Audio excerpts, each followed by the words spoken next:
On this week's episode of the Best of Johnston County podcast, our guest is Chandler Pernell, owner of Call Pernell Heating and Air Conditioning in Selma, North Carolina. We talked a little bit about the history of the Pernell Heating and Air brand and how it was started by his uncle and his father back in 1977 after they had just gotten done working on the new Crabtree Valley Mall. We talked to him a little bit about his buying and taking over the business in 2019, how the business has continued to grow, and how he has transitioned from doing commercial and residential to just residential services. We also talked to him a little bit about how you can make your air in your home healthier and safer and some of the products they have for that. And we also talk about his extensive involvement with the group Activate Selma, which is like the biggest cheerleader for the town of Selma. And they also put on the Rockin on Raiford concert series where they have concerts for bands right there in the middle of Raiford Street in Selma 6 times a year. So please listen in. Chandler Pernell is a tremendous community servant. He does so much for this community. Activate Selma, the Boys and Girls Club of Johnston County. We talk about that. We talk about Railroad Days. So if you love Johnston County and you love Selma, you're going to want to listen to Chandler on our podcast. It was a great interview. Welcome to another episode of Best of Johnston County, brought to you by Breeden Law Office. Our host, Jonathan Breeden, an experienced family lawyer with a deep connection to the community, is ready to take you on a journey through the area that he has called home for over 20 years. Whether it's a deep dive into the love locals have for the county or unraveling the complexities of family law, Best of Johnston County presents an authentic slice of this unique community. Hello, and welcome to another edition of the Best of Johnston County podcast. I'm your host, Jonathan Breeden, and on today's episode, we have the owner of Call Pernell HVAC Services, Chandler Pernell. We're going to talk to him a little bit about how his business got started by his father and his uncle way back in 1977, his assuming of the business a few years ago after his father passed away, and the services that they provide to the citizens here. They have over 800 5-star reviews in the HVAC business. That's hard to do. Talk to him a little bit about that, and he is extremely active with Activate Selma, which is doing a lot of great things to promote things in Selma and putting on the Rockin on Railroad concert series that they have once a month in the spring, summer, and fall in Selma. So a lot of things going on. You know, I'm a big Selma fan. I promoted Selma as much as I can on this podcast. I had the mayor a few weeks ago on the podcast, Byron McAllister. We've had other people from Selma as well. So we're going to talk a little bit about Call Pernell. We're going to talk a little bit about Selma. And if you've not, like I've said before, if you've not been to Selma in the last 10 years, you got to go. You will not recognize the place. The downtown is completely revitalized with restaurants, bars. They still have the antiques, but there's so much more there now than was there just 10 years ago. So if you've not been, please go. Welcome, Chandler. Thanks, Jonathan. Glad to be here. No problem. And I forgot to say before I start talking to Chandler, make sure you like, follow, subscribe to this podcast wherever you see it, whether it be on Apple, Spotify, YouTube, TikTok, LinkedIn, or any of the other social media channels of the Best Johnston County podcast. Best Johnston County podcast comes out every single Monday and has now for almost 2 years. So go back and listen to some of our previous episodes, including with the mayor of Selma that he was on a few weeks ago. All right, now we got people talking about go back and listen to previous podcasts. Anyway, so take your name and what you do. Chandler Pernell. I'm the president of Call Pernell Heating and Air Conditioning in Selma, North Carolina. All right, and you were in Smithfield for 45 years, I think. Yeah, they were in the same location. I got there in 2003. I bought it in 2019, and we moved to Selma a year ago. A year ago, right. Yep. And so for the people that remember, it was on Briley Boulevard, I think. Yep. Forever, right. Yep. Okay, I got you. And so the business started, it was your father and your uncle, I think, way back. Yeah. So tell me a little bit about that and sort of what they envisioned and how it evolved. Yeah, well, they had a simple business plan. They'd been doing heat and air. They were actually with Newcomb and Company out of Raleigh. They both did the heat and air when Crabtree Valley Mall was built for Newcomb.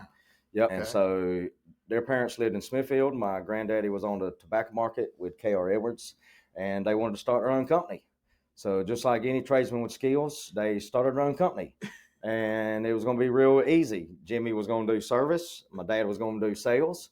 So they got their trucks, they got a couple customers, and they realized this was before cell phones, right? So they didn't have a secretary. So somebody asked them the day before their first day, they said, well, who's going to answer the phones? They didn't have anybody. So actually, Woodard Insurance across the street had a spare phone. They put in another phone line, and it was a red phone, like the bat phone. And they said the girls used to run from their desk to answer it because it would ring different. And it was the Pernell phone line. So that was their neighbor across the street business. Woodard Insurance is still there today. Miss Alma Woodard. They answered the phones until my dad and uncle did enough calls to where they could afford to actually hire and pay a secretary. Oh man, how about that? That's a Yeah. great story. I didn't know that story. Yeah. That's awesome. Yeah. That's awesome. So what did they call it? They What was were it? Pernell Incorporated. Okay, right. But it's not that now. That's right. When I bought it, I changed it to Call Pernell Incorporated. Okay. Why'd you do that? Well, kind of for the story, you know, like the important part, you've got an AC emergency. You want somebody to answer. You don't want an automated thing. You don't want to pick choices. You don't want an answer machine. You want somebody right then. And so I kind of gave people the call to action to just call us. You know, call us. When you call the office, the very first message is, instead of automated, just says, be ready to speak to a real person. And a real person answers, and you have a conversation. You can text our same number, and you can email. You know, people like to do that. But when people are in an emergency state, it's almost like 911. Would you rather call 911 and actually have somebody right then, or are you going to text or email 911?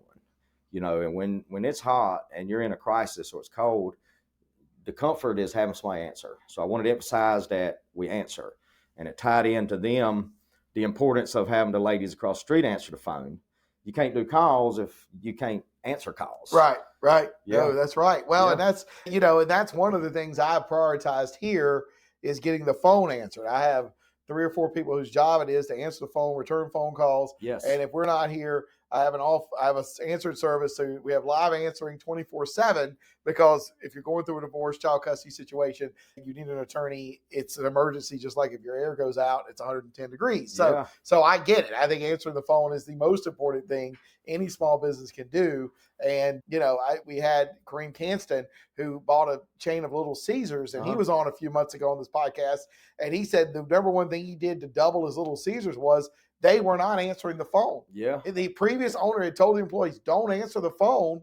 And he's like, the phone's ringing, we're going to answer. They might want to order pizza. They might be calling to complain. Right. And they were like, no, sir. They said, never answer the phone. You know, and he was like we just started answering the phone. Like we still make good pizza, but like he was saying, you'd be shocked if you just answer the phone, because 80 to 85% of people will not leave a voicemail. They're going to call the next person. Right. And so if you want to provide a service, you need to answer the phone. Yeah. And that's been one of my key things since I started this business 25 years ago. Yeah. Yeah. If you answer, they're probably not calling anybody else. Right. So how many people are on your team now? What kind of services are y'all providing? 18 total employees. I'm the president. That means I work almost as hard as my wife. She's with me. She does the bookkeeping and the accounting, keeps us all straight and knowing what we're doing. 18 people total. I've got 3 technicians on their own. I've got 5 installers, 2 people in the office, dedicated product specialists, and my most exciting thing, we've got 5 apprentices in the company right now. Oh, that's awesome. Yeah. That's awesome. Yeah. I mean, you got to grow help. Like, I mean, it's, you know, we don't have enough HVAC people, Right. In my experience, you know, like it's very difficult. I know you've been successful, but there is a shortage of people doing what you do. Yes. I don't know why, but I know there is. It's hard. It's hard. Mm. It's hot. Yep. Our slogan is, if you didn't bleed and sweat today, you didn't work. You know, so I know people are pushing their kids to the trades, you know. It is good and it is fun, but there's some of them might want to look at going to college. You know, college, you can go to class, study, pass the test. Trades is brutal, man. It's brutal. Well, I mean, it's hard work. There's no darn hard work. So what do you have to do to beat HVAC? I know they have it at JCC. Is it a 2-year associate degree? Yeah, so they have 5 different programs depending on what you want to do. Okay. The biggest one is a 2-year full program. Okay. I've got one gentleman, Zach. He emailed me, graduated from North Johnston 2 years ago. He said every company in the county. I called him back, and he started working for us right out of high school. And he worked that whole summer, and he did his 2 full years at JCC. Got like 7 different certificates, including the EPA, which allows you to handle refrigerant. And he's solid, man. I actually had him in the office last summer working with dispatch and purchasing, and now he's back in the field learning from my senior techs. So we've had him go on a few calls by himself, just to kind of test the waters, and he's pretty much ready. So right. So do you get a license? Well, these technicians licensed? I guess there's some of these things are licensed. So in the state of North Carolina, I have the state license. I have 3 different state licenses, and anybody in my employment works under my license. Okay, I got you. Yep. So if they wanted to get started in HVAC, they don't have to have the 2-year degree from JCC or Wake Tech? That's correct. You don't even have to graduate from high school. You have to be 18 to use certain power tools and hand tools and to be at certain heights, but you do not need the school. It definitely teaches you a lot that if you come straight to me, they can probably teach those things quicker. But the schooling is really optional. Okay, I didn't know that. I really thought it was like you had to go 2 years, and to be a technician, you had to have graduated and passed a test, and you kind of got a HVAC license from the state, kind of like you got a law license from the state. So that's not the way it is. So to get the license you have to have 4 years of equivalent experience under a licensed HVAC licensee.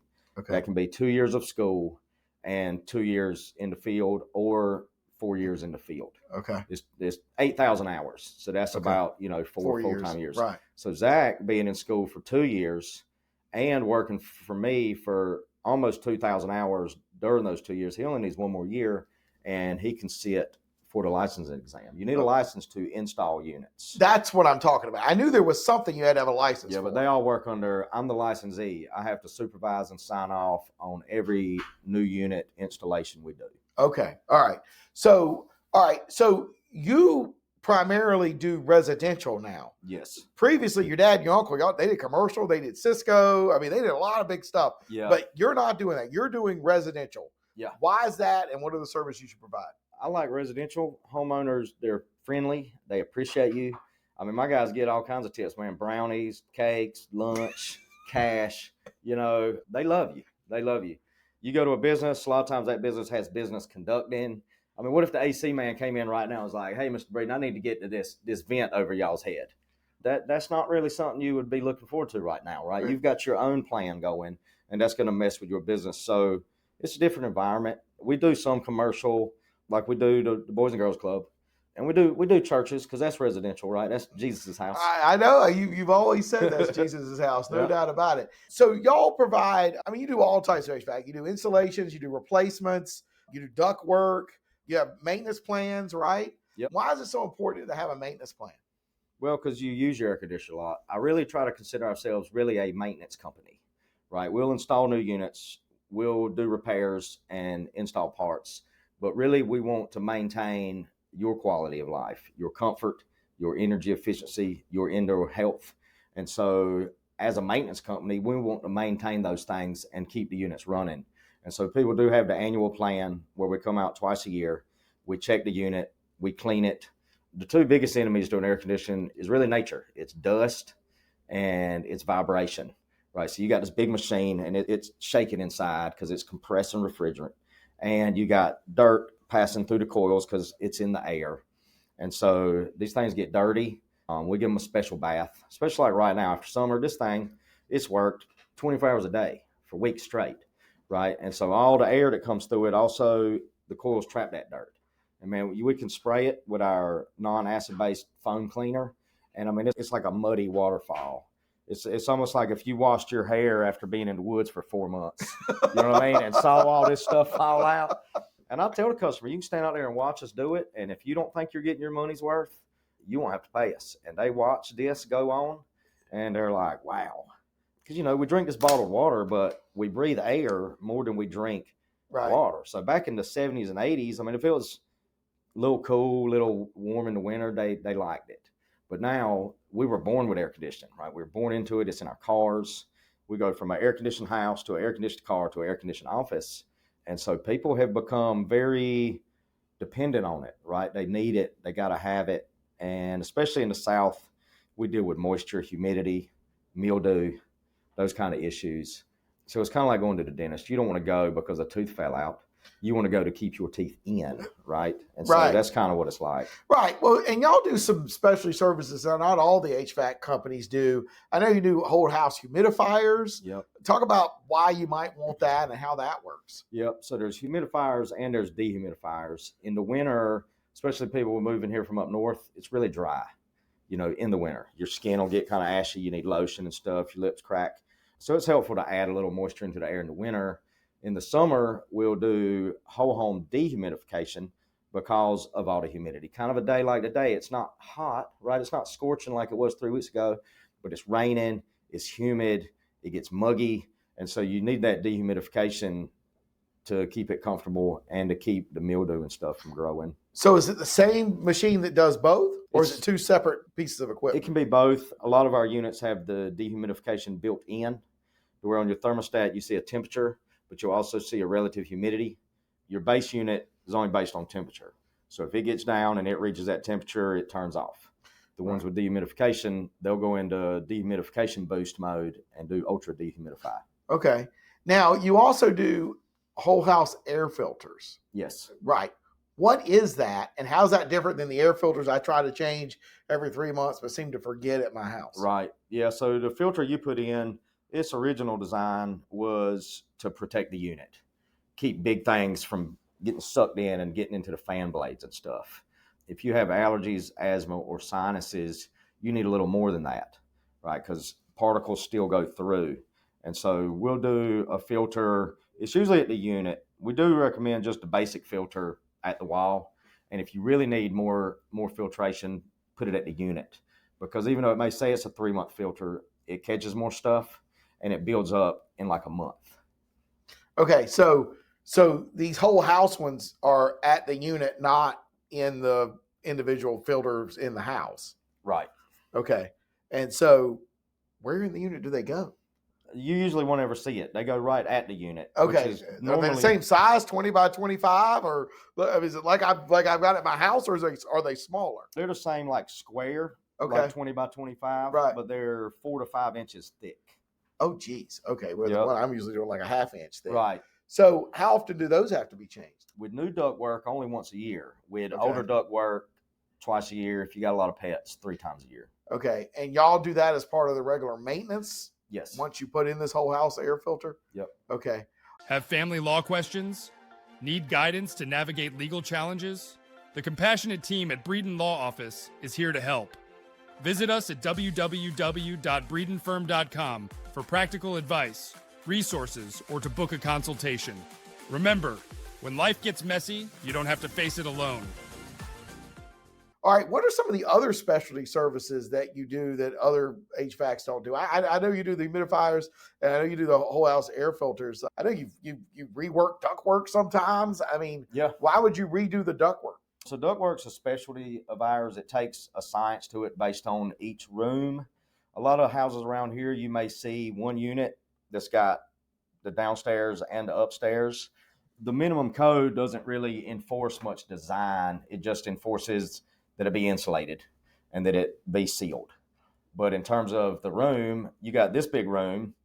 This room doesn't need the same amount of air as, say, just a single bathroom, does it?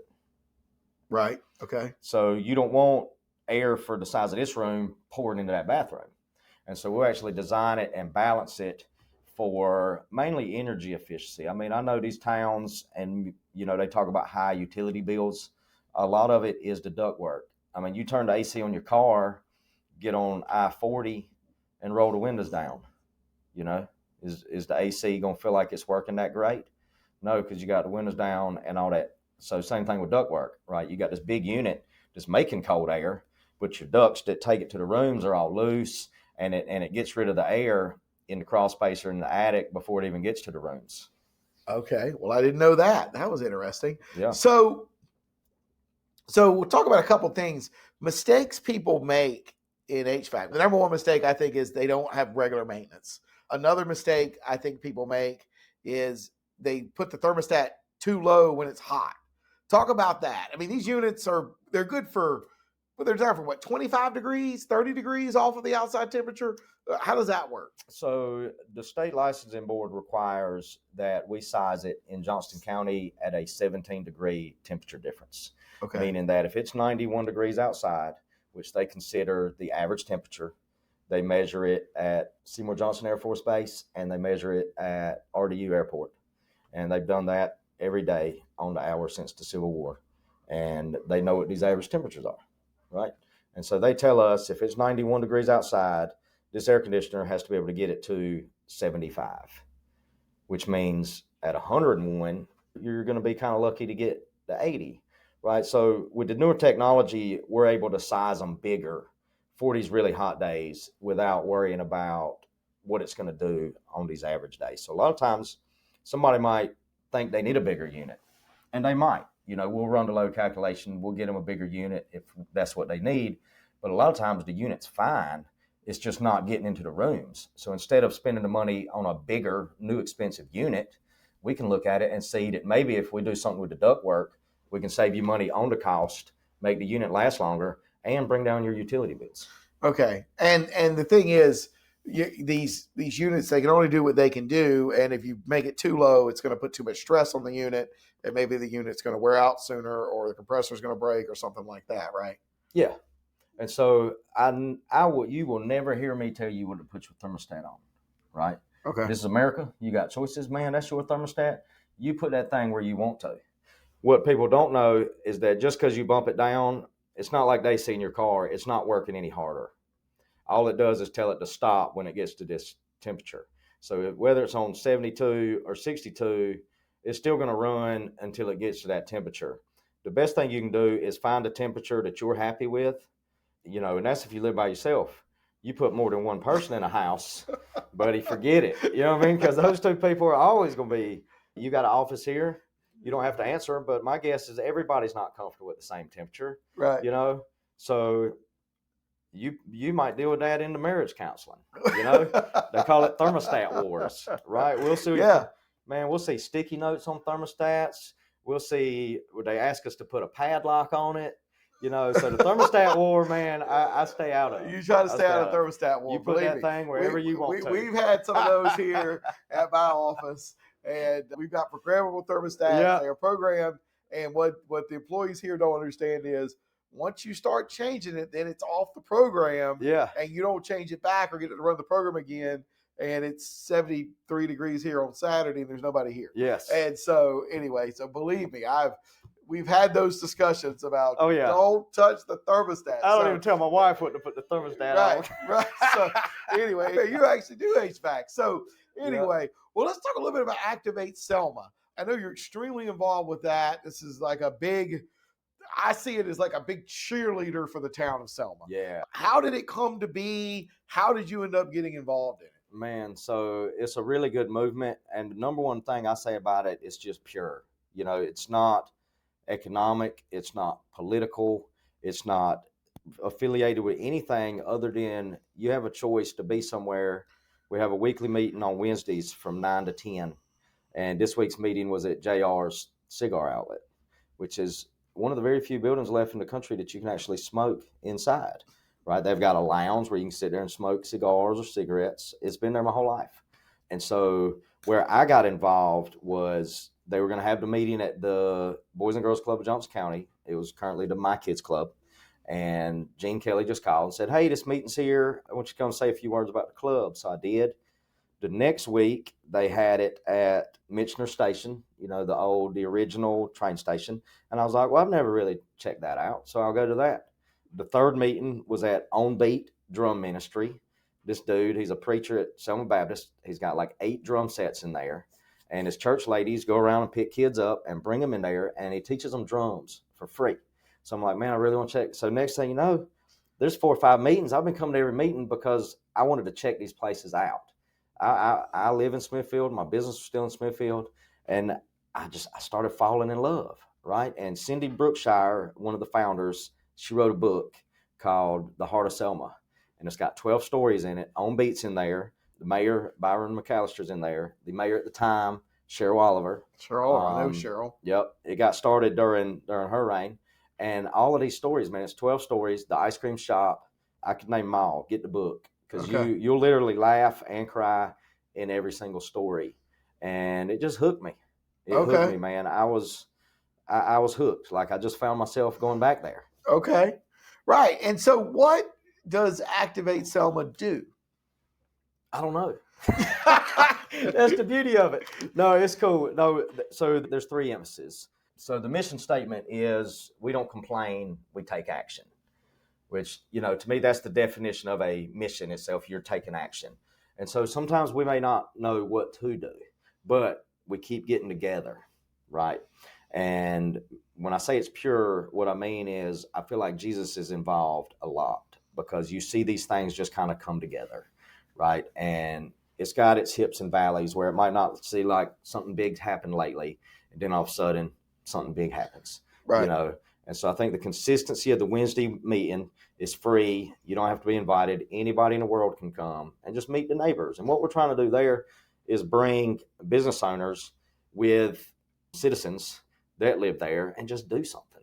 Like, we know Selma's not great. It's not killing it, and we're going to figure out, what do we need to do? There's people that have lived there their whole life. I went to Smithfield Selma High School. So a lot of those kids I went to school with, and now their kids are growing up. And sometimes we don't know what to do, right?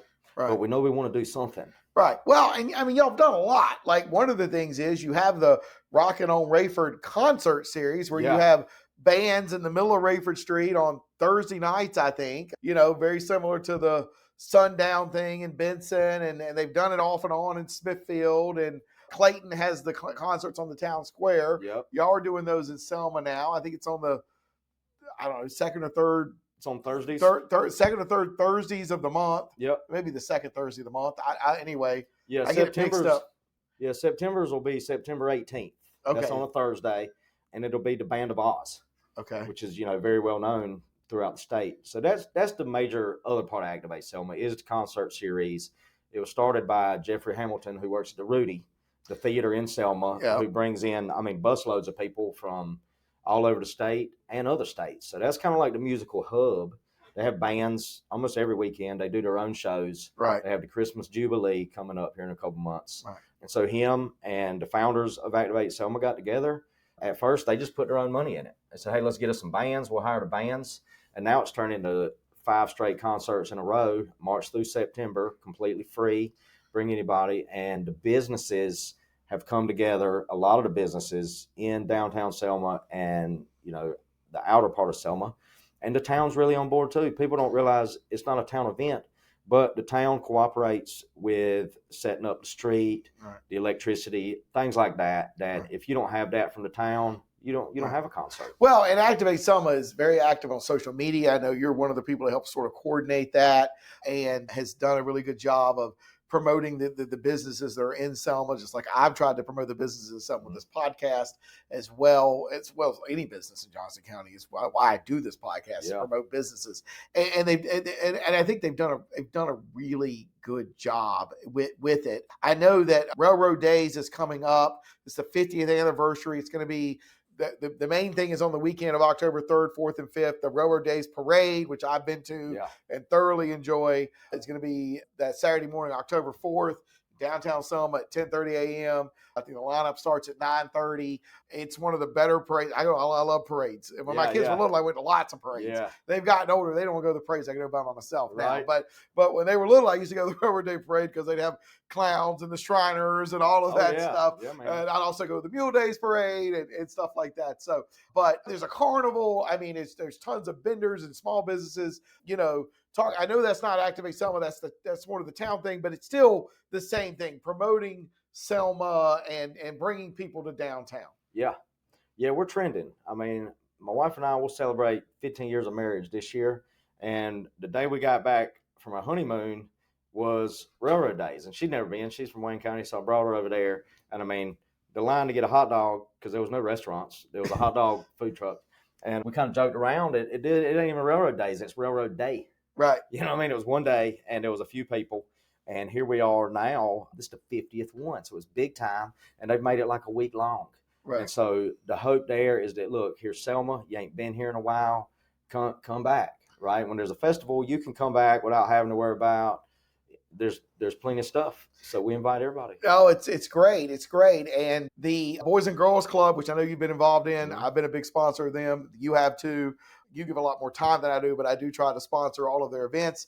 I'm a sponsor of their 5K, which I think is going to be on September 20th. Yep. It used to be on the Railroad Day on that Saturday with the parade, right? But now they've moved it up a couple of weeks. So if you're interested in that, the Boys and Girls Clubs does a tremendous amount helping at-risk youth, underprivileged youth in Johnston County. Yes, it is in Selma, but they will help anybody with tutoring and life skills, and they teach them how to cook, and it's a tremendous program. They got a brand new building they just built. It's really phenomenal. They were with Boys and Girls Club. They split. They became their own thing, sort of My Kids Club, but now they've sort of reunited where they were with Goldsboro, but now they're connected to the Raleigh group, which gives them even more resources, and they're doing a tremendous job there in Selma. Tell me a little bit about what you've done with them and what you've seen them do. I mean, they make a tremendous difference in children's lives. It doesn't cost the children anything. Yeah. They haven't had a single kid in the program that has dropped out of high school. Every single kid that stays with the program has graduated, is one thing. The 5K, it is the flattest race in North Carolina. So if you just want to say that you've run a 5K, you can do this one. It's practically downhill both ways, it's just so flat. So if you want to put that on your belt, that's easy for people. What we've started doing, a lot of things happen on accident, right? The yard sign company sent me our yard signs, and it only had our logo on one side. And I was like, well, what are we going to do with this other side? I get them two-sided. So I took them I didn't know what to do to them. I took them to the club, and I was like, hey, Lynn, do y'all want these? And the kids can color on them and stuff. And she said, yeah. And I didn't know, man, it turned into this huge thing. So there's 12 different signs that these kids drew. And that was 2 years ago. And so I got with my sign company. They mass produced them with their drawing on one side and the 5K race logo on the other. And so currently, up until the race, we're running our yard signs that these kids painted. And for every customer that puts one up, we're donating $10 to the club on their behalf. Oh man, that's great. Yep. That's great. That's awesome. That's awesome. Well, I could talk to Chandler Pernell for hours. I often do, but this podcast doesn't go for hours. So we'll wrap it up with the last question, which is, well, how do people reach out to you? Call Pernell. Call Pernell. All right. Just Google that, put in your phone. Yeah. Anyway, calling, we got our local number, 919-934-0153. You can call that or text that. My personal email is my initials. It's cp@callpernell.com. All right. Yep. I'm on Facebook, Instagram, YouTube. Well, you're a great follow on all of that. I mean, you're entertaining. You're involved in the community. You and I were both giving out awards at the JNOW Awards a few weeks ago. You were doing Outstanding Teenager. I was doing the Firefighter of the Year with Chris Ellington. That's phenomenal. Oh, yeah. We'll definitely have to have you back because, you're one of the people that, I feel like I do a lot in the community, and you're one of the people that does even more than I do. And they're just hard to find. I'm not bragging on myself. I'm not bragging on you, but it's good that people care about communities, that they're in communities, not just of communities, and they're involved. But the last question we ask everybody, what do you love most about Johnston County? Oh man, what do I love the most? Everything. So Johnston County to me is almost kind of it's a big town. Right, you go to New York City, Boston, New Orleans, places, you got all these little different districts. In Johnston County, we've kind of got the districts now, right? We've got Selma, you can do this. Smithfield, you can do this.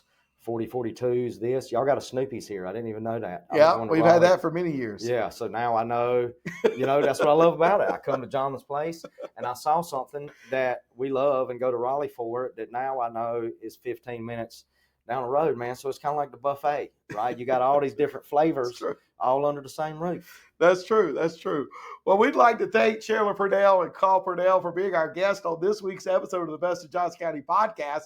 As we mentioned earlier, please follow, and subscribe to this podcast wherever you're seeing it so you'll be made aware of future episodes of the Best of Johnston County podcast. Best Johnston County podcast comes out every single Monday and now has for almost 2 years. So be listening back. Make sure you find out about future episodes. Go back and listen to some of the previous episodes. If you would be so kind to leave us a 5-star review down below as well and help us reach more listeners and tell us what you like about the Best of Johnston County podcast, or if you have any guest suggestions for us, we'd be glad to reach out to any small business owner or community leader in Johnston County to have them as a guest on this podcast. We don't charge anything for that. We love to interview people and all that good stuff. If you'd also be so kind as to tag us in your Instagram stories, Best of Johnston County, that will also help raise our visibility, because the visibility of this website and what is great about Johnston County only grows by you sharing and liking and subscribing to this podcast. Until next time, I'm your host, Jonathan Breeden. That's the end of today's episode of Best of Johnston County. a show brought to you by the trusted team at Breeden Law Office. We thank you for joining us today, and we look forward to sharing more interesting facets of this community next week. Every story, every viewpoint adds another thread to the rich tapestry of Johnston County. If the legal aspects highlighted raise some questions, help is just around the corner at www.breedenfirm.com.